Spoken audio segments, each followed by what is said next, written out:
and you're inside the room, and you walk in, you're super nervous, you've fainted in now, and there's that panel I told you about with the suits, and they're really scary, and they've got expensive sprites in front of them, and they're taking notes about you, and the second you open your mouth and start saying your lines, one of the casting directors throws down his pen, sighs and puts his head in his hands and looks down. And at first you think, I just blew this audition. Obviously I'm terrible, I did the wrong thing. But then you think, wait. His wife left him yesterday. Yes! He's having the worst marital problems you could ever imagine. You almost got the buzzer on that one. That was a good save. Guess what, guys? Judy Taylor with Disney, she's a person. She's got a husband named Mark, and she's got kids.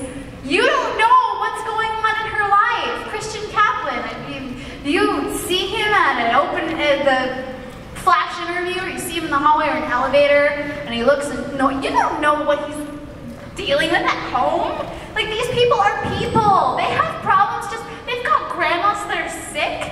You know, they've got husbands that are frustrated with their jobs. They put on their flip-flops just like you do. They eat cereal in the morning. They're people. They've got problems. So just because they don't smile 24/7 and like eke uber joy like I do doesn't mean that they're mad at you or that they think you've done poorly. His mind could be a million miles away at sweet Juanita, who left him the night before. But he showed up for work for you, didn't he? Good, yes, awesome. All right, so let's imagine for our situation, let's say you're Sunday morning. You're getting your paper that has your call. You guys get a sheet with callbacks on it, right? From your directors at some point? Guess so. That's how it was when I was a contestant. So let's say you really wanted a certain person on your callback list. You're really excited. You planned this for a while. You look at your sheet. You're hoping for a number like 10. You're shooting for the moon. You're hoping 10 would happen, or 7 would happen. You look at your sheet and you have 3. And at first, you're disappointed because you don't see the name you wanted to see. But then you remember Abbie's game! And you make yourself think, well, maybe? If you get 3, then you can go to flash interviews and you can meet maybe 20. Yes? Versus the number that you actually want. That's actually, give him a round of applause!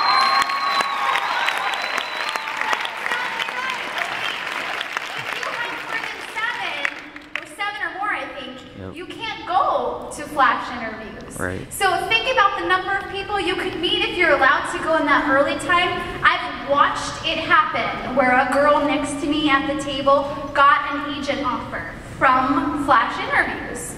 You have these people go to the bathroom. They could have missed you. They might be looking down at Juanita's text saying, I'm sorry, baby, I want to come back to you. You don't know. Maybe they missed it. Okay, they could have missed it. But that's your opportunity to sell yourself. You can have callbacks added. During that time, you can have any kind of offer made. You be prepared for your TV commercial and monologue or song because they might ask you to do it. You never know what's going to happen.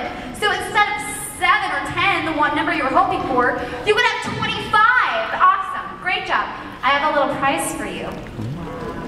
In the book, it's called Stuck on a Ferris Wheel, written by Abbie Cobb.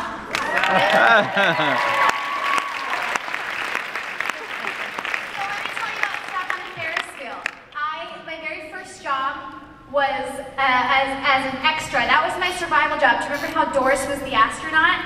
I was the extra, the background artist. And I got to work on a movie called When a Stranger Calls as a carnival goer. And so my job was to ride the Ferris wheel. And they fill up the Ferris wheel with dummies and real people. And our job is to throw our arms in the air and scream and act like we're having fun so they don't have to use real people for the whole thing. Right? Isn't that funny? Movie magic. So all was well and going well, and I got up to the top of the Ferris wheel. It was at night. It was like 2 in the morning. It was beautiful. I could see the lights of the city, pinching myself just a few months before I had been here. And I couldn't believe I was there getting paid on a movie set. And then all of a sudden I looked down and I saw people walking away. There they were going. They thought it was a money. They thought it was, they left me at the top of a very high Ferris wheel without a cell phone. So, you know, at first I was super disappointed, but then I thought, well, maybe this will be a good book title someday. I used that story in there. It's just tips and tools. I have a few out, and I'm actually going to be out in the lobby afterwards if you want to check it out. I made a bunch of mistakes, like not knowing these roles when I sat at those callback tables, like taking it personally when a casting director looked disappointed to see me, when really, get this, 90210, I went in for an audition where my line was, thank you. I was like, yes, I got this. And the casting director, when I walked in, his whole face fell. His name is David Rappaport. He looked super disappointed that I was in the room. I was like, it's okay? I'm positive? I'm gonna say my line? Thank you. I was like, yeah, I nailed it, right? Gosh, didn't get a call, didn't get a call, didn't get a call. I didn't even get a call back. I was like, oh my goodness, if I didn't even get a call back for thank you, how am I gonna make it in this business? Turns out, he wanted to save me. He was disappointed because he knew I wasn't going to get this, because he didn't want to waste me on a one-line role. I didn't know that. 3 weeks later, I booked Cousin Emily, which was a recurring character for 6 months on season 3 of 90210. So you have